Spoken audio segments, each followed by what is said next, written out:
For about 2 more weeks, Liverpool Football Club are English champions, and I've not looked but assume it's that winning it is mathematically impossible, and yet presented with the chances Brentford missed on Monday, inevitable. Also, Kobbie Mainoo's signed for ages. Great, that's the football chat done. From now, it is pure culture, which we'll doubtless discover in the next 20 minutes or so, comes directly from the Mersey. Delighted to welcome Gareth Robbo Roberts from Spirit of Shankly, used to say, Supporters Club, and the Late Challenge podcast. Why is it called that? I like a late challenge. and they are sadly missing from today's football. So I go and watch non-league, so I get a few of them. Is that non-league AFC Liverpool, or are you old school and go Marine? Marine. I live in Crosby, so I go and watch Marine. Fair enough. The big thing round your way, Anfield-wise, is the ticket process at the minute, I suppose. What's going to happen with that, or what has happened with that so far? So what has happened is, as well as being part of Spirit of Shankly, I sit on the supporters board as well, that was born out of the European Super League proposal when obviously John Henry went off running, trying to create another competition without actually asking the fans. So Spirit of Shankly put pressure on the club to put something in stone that they would speak to fans from then on in, and it's actually in the Articles of Association. So it's a positive thing that it's there. Whether they use it correctly currently is another matter, because we had multiple meetings with them. We obviously pushed for a freeze, and it wasn't just like we fancy freeze, and we was a bit more to what we said to them. Like we said, we think you should go and advocate for Liverpool fans at a Premier League level and say, let's ring-fence ticket prices. You know, let's call this an area of revenue that we don't battle with each other over. Let's end annual price hikes. Let's end this arms race. And let's stop pricing out the community that surround our stadiums. So that was our starting point. We did long presentations. We talked about cost of living. We talked about the wages in Merseyside. All of these things, went into great detail with them. And then they came back with, we're putting them up for 3 years. Now, no other club has put them up for 3 years, locked in like that. And also, if you're going to describe engagement as meaningful, which they do, I don't understand how it's meaningful if you just take ticket prices off the table for 3 years, which is what they've effectively done. So we said to them, we're very unhappy with this, and we will escalate now. We will speak to supporters, which we did. It's not just Spirit of Shankly as well, worth saying. It's multiple supporter groups that have backed this. And we did a bit of a snap survey. We got about 3,500, 4,000 people replying in a matter of days. And it was very quickly clear that, thousands of people didn't think it was the right move by Liverpool, opposed it. And I think it was 93% were against it. 75% said, if necessary, they would protest. So all the way along, kept going back to Liverpool, obviously saying, look, we prefer not to protest. We just want to go for a pint of pie and watch the footy and support the Reds, ideally.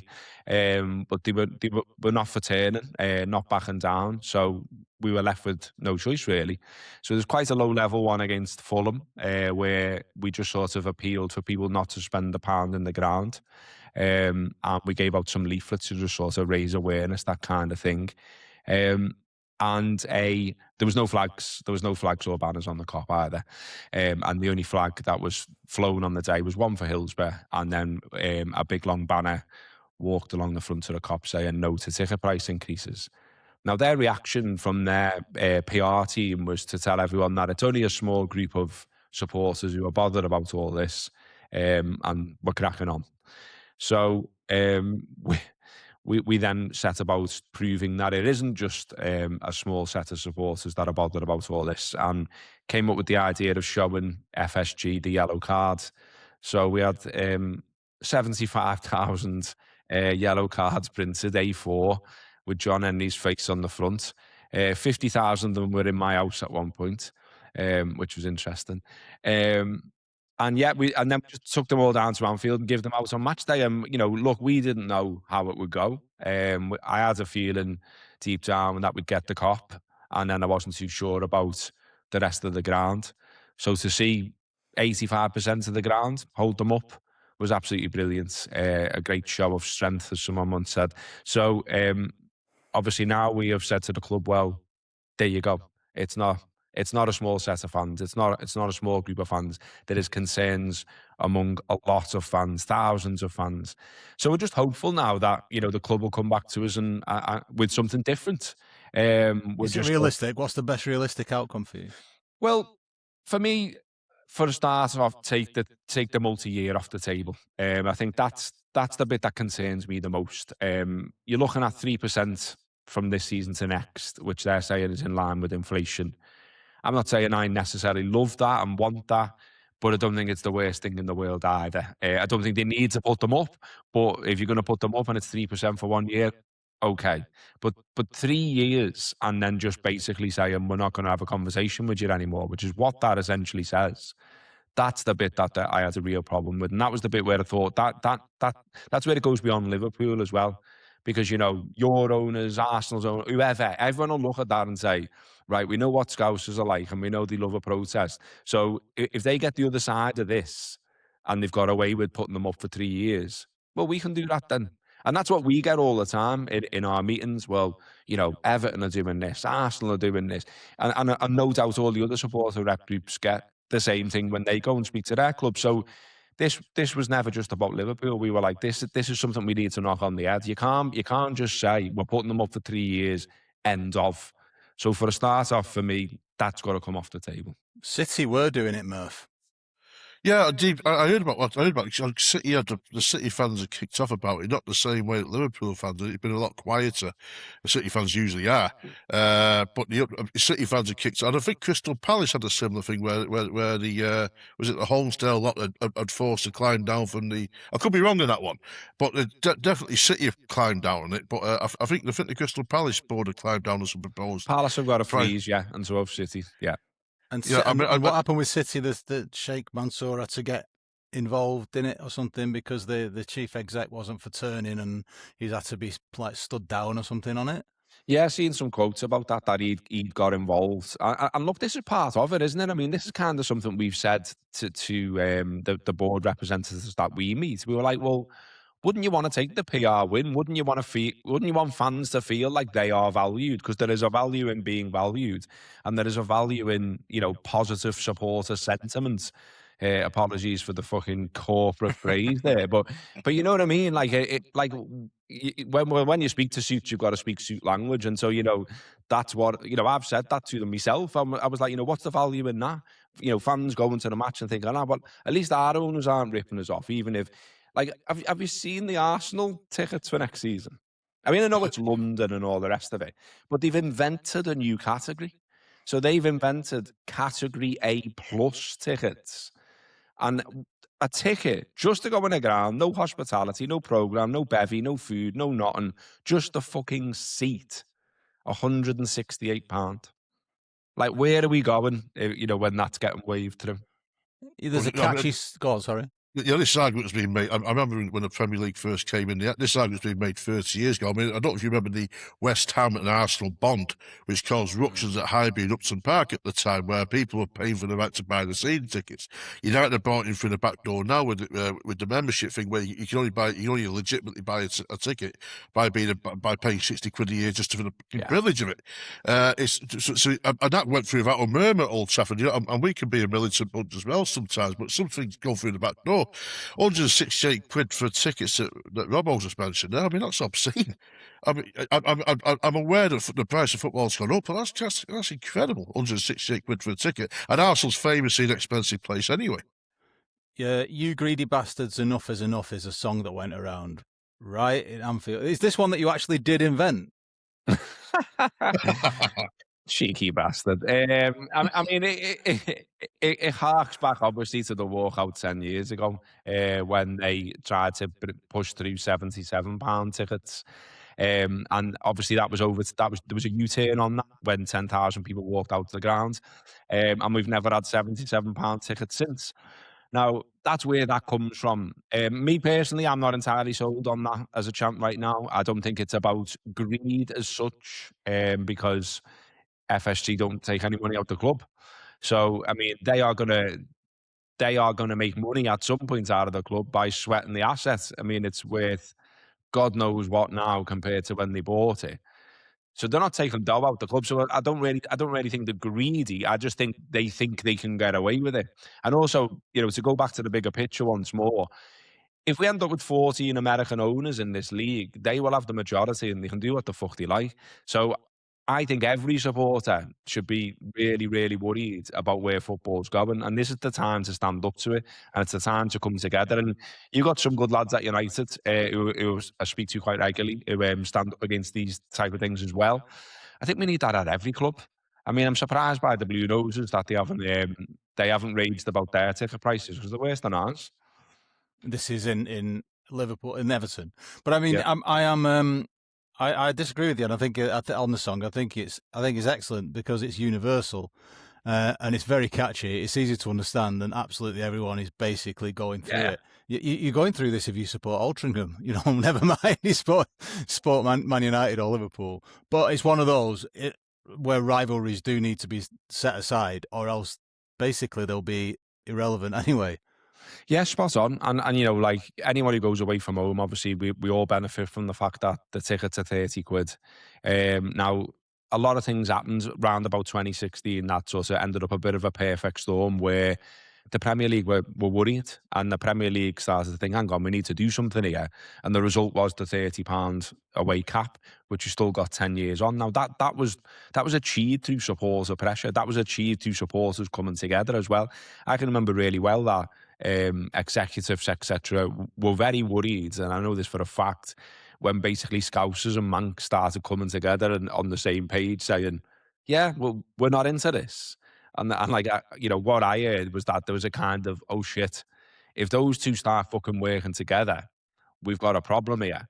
And, I've been in meetings at the Premier League and I've, stared into the whites of Richard Masters' eyes and said, well, why can't we do something over home prices?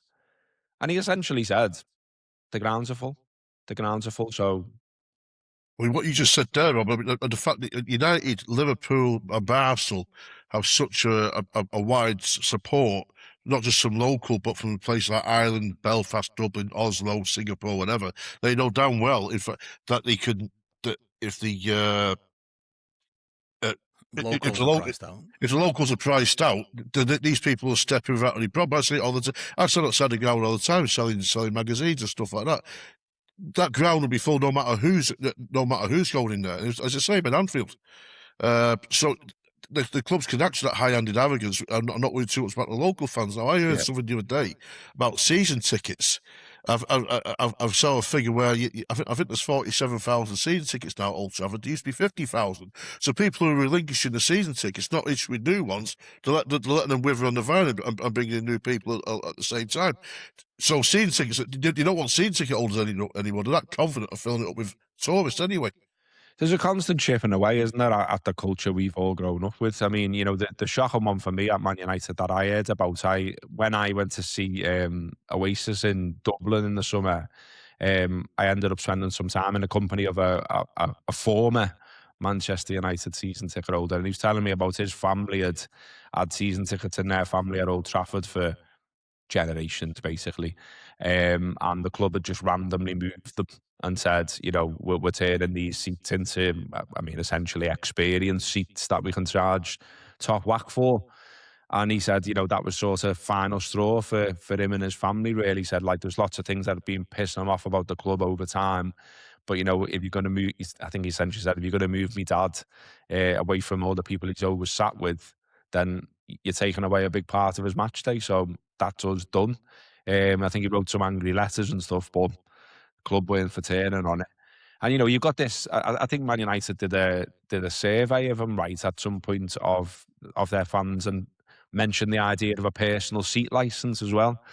Another thing worth looking into if you care about all this, because they've got those over in America. And it's just it's like what you said before, Murph, about the it's the same as a bond. It's the same thing. And it's like what you said, mate. They keep normalising more ways to charge you money. The idea that you need to be a member to buy a ticket and you need to pay to be a member to buy a ticket. No one challenges that anymore. That's done. That's set in stone, and no one's asked anymore, and no one tries to rail against it. My worry about the ticket prices going up for 3 years running was you end up in the same place. Oh, well, they always go up with inflation, so that we'll just cop for that. And then they just go up and up and up and up forever.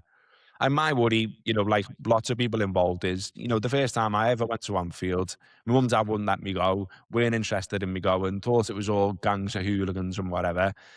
So I had to just go on my own steam and not tell them, basically.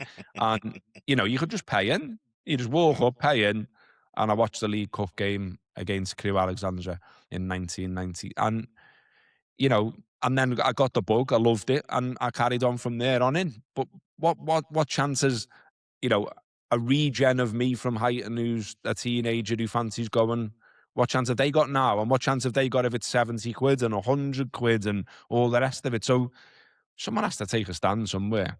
No, but the thing, the thing you're alluding to there, Robbo, about in 1990 was you went off your own steam. It's impossible for a child to go off their own steam nowadays. I mean, Yeah. I first started going in 1982 at the age of 9 with my mates. Stand on the Stretford End and pay £1.10 to stand on the Stretford End. It's impossible. I'm paying cash, by the way, on the turnstile, but it's absolutely impossible to do that now. Children that go to football matches are nearly always with an adult. And the whole point of going to matches as a child was to get away from the adults. Yeah, 5 weeks in advance as well to apply. In any case, when United play Liverpool, it's always going to be full, isn't it? There's no chance of empty seats anyway. There's no chance of any competition for seats. Good as well, though, if we can move on to the football very briefly, to indulge players who live for violence. Unfortunately, Martinez is suspended.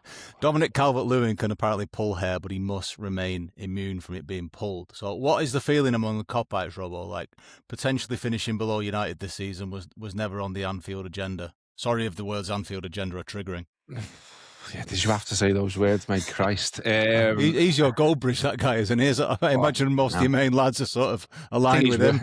I think he's worse than him, isn't he? You know what I mean? Like, he's absolutely horrendous, that fella. Anyway, yeah, I mean, the season's been a shit show, but there's no two ways about that. And some of the sort of spin around it doing my head in a little bit, really. I mean, everyone at the top end of the club needs to take some responsibility for what's been an absolute shit show as far as I'm concerned. There's absolutely no guarantee any of them are going to be here next season either. That includes a lot of the players. And so we end up in this sort of, revolving door of transition, which I think has been one of the problems at Man United. And, for that to be the case from winning the title, I don't really know how they've got there and why they're not getting more shit. I mean, we've lost 17 games already. And some of the performances have been absolutely shocking for me. And funny enough, one of them that really annoyed me was losing to your lot at Anfield, because for me, it's very basic. You've got these players who are highly paid and can obviously play the game. So the first thing I want to see when Man United comes to Anfield is, I know you can't put one on them anymore, and I know you can't 2-foot them and all the rest of it, but you can show some fight, and you can show some aggression, and you can show your arse. And Man United winning all the first balls in the first few minutes, and I was like, well, fuck these boys, what are they doing? And too often that fight's been missing all season. We've seen it in flashes. We've seen it in a few games. We saw it against Real Madrid at home. We saw it against PSG at home. Okay, we got beat, but at least we had a go and there was some fight there. And I'd worry, and do worry, can this manager fire them up? And I don't think he can. That's really, really one of my worries. And this game itself, no. I mean, given where you finished and we finished last season, of course I didn't expect to be looking at a league table with you above us. So, and actually, this game, we've got a shitload of injuries. Old Trafford is never a particularly pleasant place to go for Liverpool over the years, albeit that, we've had some nice wins there, 5 years to go. So 5 years today since the 5-0, which will live long in the memory. I will never forget, along with the 7-0. Pictures of both of those reside in my house. Honestly, no recollection of it. You probably got off early like the rest of the ground. A nice little kick in the nuts there. Nice one, Robbo. But yeah, it's. I'm sure your boys are fancying the chances for Sunday, because if I was you, I would be. I do remember it now. It was Shaw backstick, wasn't it? On one of them. I do remember it. Yeah. It was horrible. Naby Keita. It was a horrible day, that. Yeah. Salah hat-trick. So a bit of fight's been missing. Mo Salah's going to be missing. Yeah. So, like, anyone with a brain is sick of the sort of Premier era only hyperbole online. how do the grown-up Liverpool fans rate Salah alongside the likes of Barnes, Dalglish, Rush, the great Istvan Kozma? Torben Picnic as well, mate. I mean, I think Mo Salah, to be fair, is in most people's all-time 11. I know what you mean about the sort of everything's about the Premier League, but to be fair, Mo Salah's absolutely ripped it up for Liverpool, and there was a bit of a space really on the right wing in your all-time 11 for someone. So I think it's very fairly Mo Salah. The rate of his goals, the consistency of his goals until this season has been unbelievable. Big part in us winning the league last season, 30-odd goals then, 44 goals in his first season, and on we go. And he's been there for all these big moments, and he's been an absolute thorn in your side. I don't think he's scored more goals against any other opponent. And I think second on the list is City, so he's got something against Manx. So, that's fine with me, obviously. So he ranks highly for that reason as well.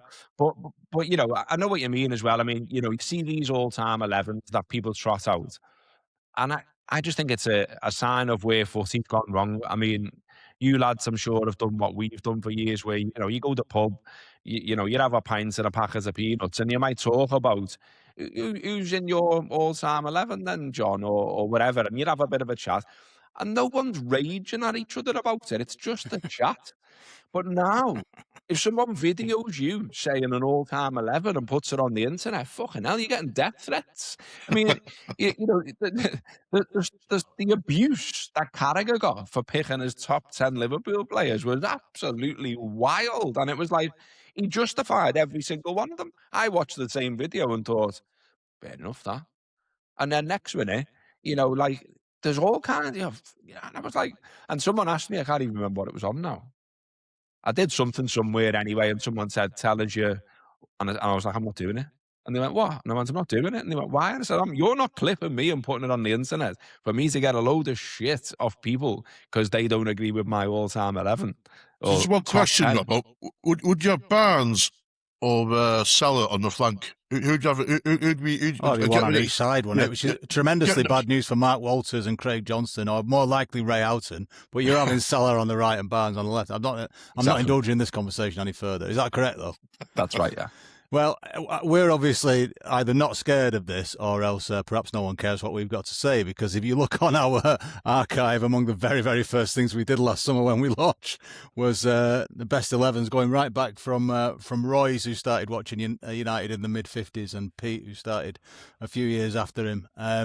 So, yeah, we're not bothered at all, but I like to say probably no one cares what we've got to say. Don't forget, though, we are doing this for free, for now at least, and it's important, therefore, that you like and subscribe to our YouTube channel, please. And you're also welcome to contact us on creamofmanchester1878@gmail.com. You will find us on all the socials. Robbo, 2 questions from Remo. How long until Steven Gerrard is Liverpool manager? Not anytime soon for me. As much as I love the fella and he's an absolute legend, I think by his own admission he isn't ready for the Liverpool job. I think funnily enough, weirdly enough, one of the best podcasts I've ever heard him speak on was with friggin' Rio Ferdinand. And, believe me, I don't spend time listening to him. So, but because Stevie was on it, I went on a long walk and listened to it, and it was good, and he was very open. And he talked then about needing the right people around him, knowing what his limitations were as a coach and all of this kind of stuff. And I'm sure he could do the tub thumping stuff. I'm sure he could have his, up in arms and all the rest of it. But in terms of, finding a way past elite, teams coached by elite coaches, I don't think he's quite ready for that. I'd like to see him have a few other jobs and potentially work his way up to it, but I don't think he's anywhere near it at the moment. His assistant in Saudi was United season ticket holder Dean Holden anyway, so maybe that's the coach that you'll end up getting. Have you had any second thoughts on Luis Suarez yet as a fan base? I mean, I think you're talking to the wrong person here, because I stood up in front of 2,000 people in Australia and called him a cunt. So, he was brilliant at footy, but how he behaved was fucking, see you later. And in fact, if you Google me name and his name, it's still on the internet. I wrote a piece for the Anfield Rap calling him one as well, because he threw Kenny under the bus, as far as I was concerned. You know, like it was all going to be sorted, and he was going to shake hands and what have you. And then, you know, they're rolling Kenny out to take shift for him once more, and it's like, nah. So, yeah, if people want to go back in history and look at what I had to say about it, I'm quite confident that I've still got the same view as I did then. Like I say, absolutely unbelievable at footy. A season from the gods and all that in terms of what he was doing with his feet, but nah, not having him. In this bit, contributor John Keane asked Robbo, "What is your favorite Monterex trackie?" And for some reason it got lost. So I'm an AI asking the same thing. I haven't got one. I haven't got one. Do not possess them. Just say Lumos or John. I do not. I do not possess any Monterex because I am 49 years old. All right. Well, on that subject, we're always after sponsors. If there's anyone listening from Monterex, to be honest with you, I would take Fred Syriax if you bought us some new microphones and put a bookcase behind you, Murph. A quick plug before the end for our Substack. Have a read of Chris Taylor's excellent article about Manchester's favourite property mogul. Lots of United fans very upset with Gary Neville. Carly's been in touch to ask you, Robbo, when will you lot do the same with Robbie the slumlord Fowler? Her words, not mine. Oh, that's harsh. I like Robbie. You know, Rob. I've never looked into Robbie's business dealings in any great detail. I do know that he owns some houses. We all live in a Robbie Fowler house and all that. But in terms of a fella, my dealings with him, well, I mean, first and foremost, a lad from Torquay absolutely ripping it up in the Premier League for Liverpool. That's how it should be. I think you know, the idea that we have teams with no Scousers in, and you know, Curtis Jones is currently teetering on the brink. It's just another reason to not love the sport. I mean, I'm sure you're all made up that Mainu signed a long-term deal because it's important, isn't it? I think you need to see a pathway, and yeah, Fowler was your stereotypical scally who's boss at footy, which I can get right behind. And then in terms of a fella, any dealings I've had with him, he's been absolutely sound. One of my mates was having a bit of a tough time around his 50th birthday, and Fowler was his hero growing up. So I messaged Robbie and I said, couldn't do a little video for me, mate, could you? Just wish him happy birthday and all that kind of stuff. No problem, the video came through. So he's good with me, Robbie, and I'll just ignore whatever he's doing business-wise. Because that's the easiest way. What was his nickname? Who? Robbie. Toxic Terror. Oh, I thought it was God. God, sorry, yeah. Is that right? Yeah. And you're sticking by that. Oh yeah, he's right up there for me, obviously, because he was brilliant for us. Why not? Is there anything else you wish to say in your defence before I end this podcast? No, give the late challenge a go. I mean, you know, you've got Murph sat on the call with me here, and he seems to enjoy it. He supports the pod, and it's not. I don't think it's as Liverpool-centric as maybe other ones are. We talk some absolute shite on the Patreon, and it's very rarely about football. Yeah, that was our aim here as well. All right, well then, God is a DJ, according to Faithless. We've learned from the Anfield faithful. He's actually a banter-loving former striker from Torquay with a massive property portfolio. That's the way of the world, kids. What are you going to do about it? Mind the trams.